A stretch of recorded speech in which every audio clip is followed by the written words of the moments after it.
Welcome back to Character Conversions, where I try to bring fictional characters to life in D&D. Today is a request from the Angry Socialist. We build the Black Swordsman of Berserk, Guts.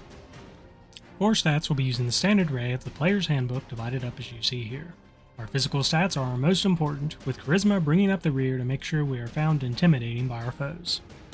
For race, we're going with Variant Human. This increases our strength and constitution by 1 each to 16 and 14. Our skill of choice will be Intimidation, and for our feat, the only choice is Great Weapon Master. For background, we are going with Haunted One from Curse of Strahd, with our harrowing event being the 5th Eclipse. This gives us proficiency with Investigation and Survival, an additional 2 languages, choose whatever fits your campaign, and for our feature, Heart of Darkness. It will make it so people are more wary of us and that it hints at the darkness we have witnessed in our life. But so long as we aren't outwardly hostile, the common folk are willing to help us. For class, let's address the elephant in the room right away. Guts is not going to have Barbarian levels. Everyone wants Guts to have at least 3 levels in Berserker Barbarian. Thing is, you can't rage in heavy armor, and the Berserker armor is full plate. So either the armor is homebrew and he can rage in it, or the armor is homebrew and gives him rage-like abilities. Either way, homebrew would have to be kept in mind, so we'll go with the option that allows us to wear plate armor and go with Fighter. This gives us a D10 hit die, proficiency with strength and constitution saves. For our 2 skills of choice, we'll grab athletics and perception. Finally, we are proficient with all armor and shields, as well as simple and martial weapons. First level fighters gain a fighting style and second wind.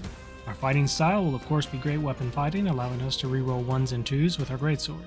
Second wind allows us to heal 1d10 plus our fighter level as a bonus action. At second level, we gain action surge, allowing us to take an additional action once per long rest. Third level in Fighter means we choose our Fighter archetype. Now I would go with Brute from Unearthed Arcana, but I'm not sure how many people actually like when I draw from it so heavily. I really need a better way to communicate with viewers than YouTube comments. So for this build, we'll be going with Champion. This gives us improved critical, making it so we crit on a 19 to 20.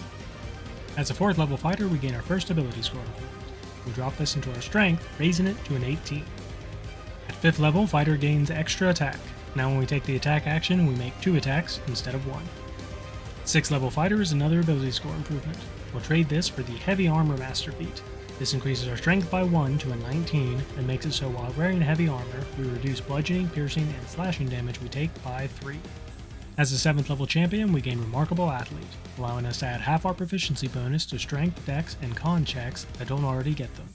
In addition, when making a running long jump, we increase the distance we can jump by our strength modifier. 8th level fighter gives us another ability score improvement. We'll drop 1 point into our strength and wisdom, raising them to 20 and 11.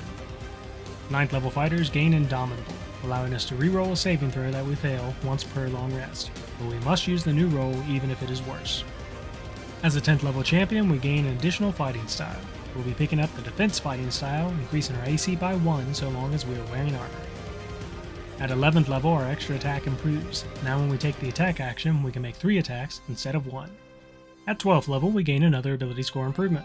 We'll be trading this for the Resilient feat, increasing our wisdom by +1 to 12 and giving us proficiency with wisdom saving throws. Our 13th level in Fighter is Brief. We now have 2 uses of Indomitable per long rest. At 14th level, we gain another ability score improvement. We'll be putting this into our Constitution this time, raising it to a 16. As a 15th level champion, we gain Superior Critical. Now we critical hit on an 18 to 20. 16th level is another ability score improvement. We'll drop this into our Constitution, raising it to an 18. At 17th level, we gain an additional use of both Action Surge and Indomitable per long rest. As an 18th level champion, we gain Survivor. At the start of each of our turns, we have more than 0 but less than half our hit points left. We regain 5 plus our Constitution modifier in hit points.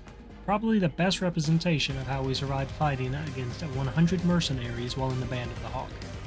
19th level is our final ability score improvement. We'll once again drop it into our Constitution, capping it off at 20.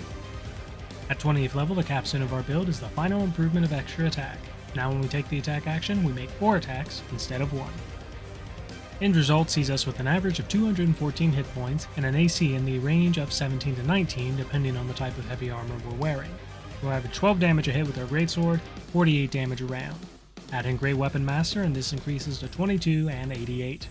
A turn of going Nova with both action surges could average out to 144 damage, 264 if we're using Great Weapon Master.